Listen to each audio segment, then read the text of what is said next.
This story is about a great learned master from India. He was the 23rd successor of Gautam Buddha. His name was Aryan Simha.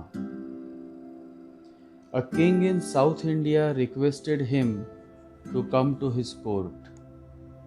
The king himself came, bowed down to Arya Simha, touched his feet, and said, "Please come to my court to bless us. It has been my desire to listen to some sutras of Gautam Buddha by a man who is a successor of Buddha himself. So I have been avoiding scholars, pandits, and professors. I have been avoiding them because those sutras that Buddha uttered are so precious that only a man who has attained that level of consciousness shall be able to give expression to them." Arya Simha accepted the king's invitation. He came to his court with an attendant. The king was thrilled. It was his dream to one day have a Buddha in his court, in his palace. The whole palace was decorated, the whole town was decorated. The people of the capital were celebrating, but the king was puzzled, a little surprised. Arya Simha sat silently, not saying a single word, and instead the attendant recited the sutras. Now, this was not the purpose at all.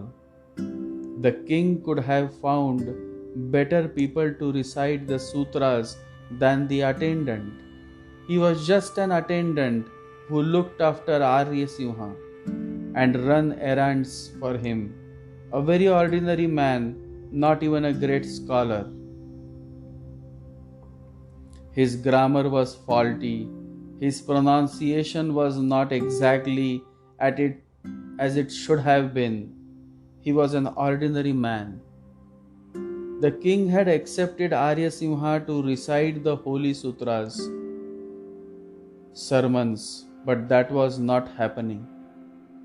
An ordinary attendant was reciting the sermons, but out of respect, the king kept silent.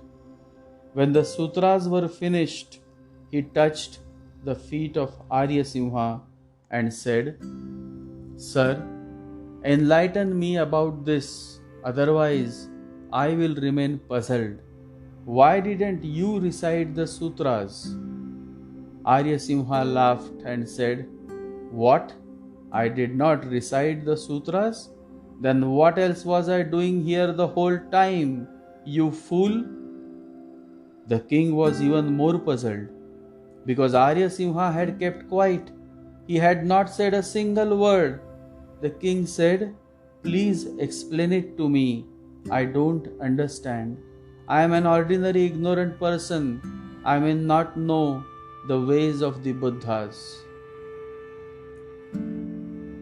Arya Simha said, "I sat silently, breathing in and breathing out. That was my sutra. What else is there in life? Breathe in, breathe out. Be alert, aware. When I breathed in, I was aware. When I breathed out, I was aware. It was all awareness. What else is a sutra? Awareness. If you had observed and listened to the rhythm of my breathing, you would have understood. I have recited it. Words are one way to recite it, breathing silently, but with full awareness is another way, and a far better way. I have been very expressive today. I gave you practical demonstration, knowing that you have been waiting for so long. I thought, why not give you the real thing?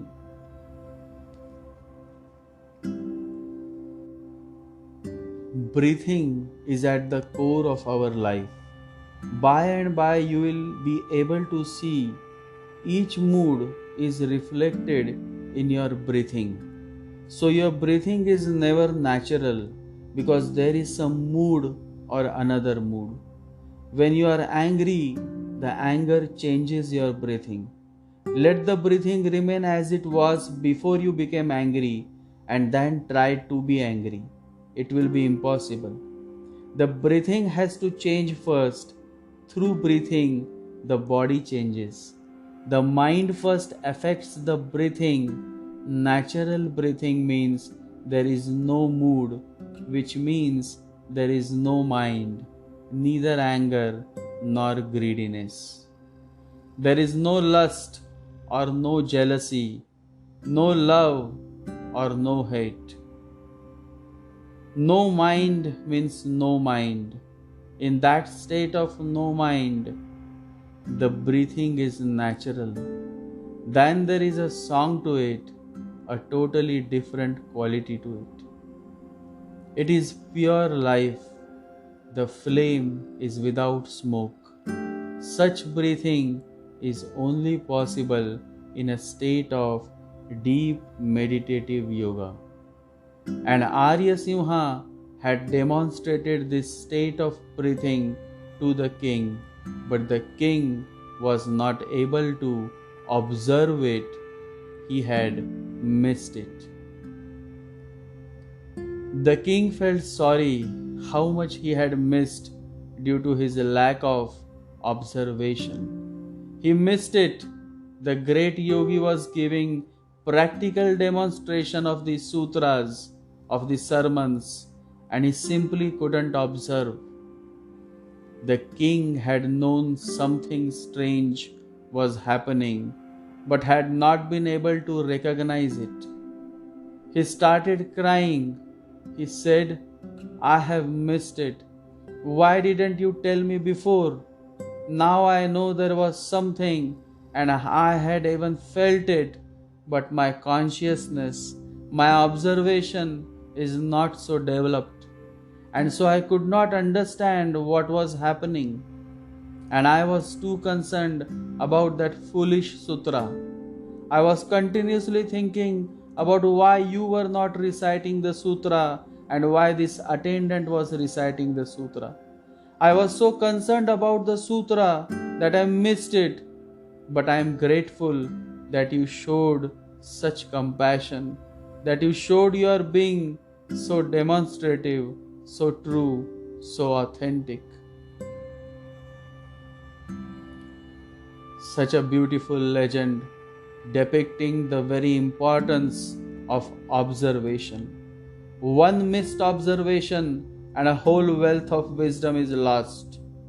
The whole meaning of the situation is misunderstood. Usually people observe to judge, but observation is meant for learning and not for judging. Observation is education. It is a beautiful art that can open the doors of wisdom and change the very dynamics of our perspectives towards those whom we have been merely judging but never truly observing.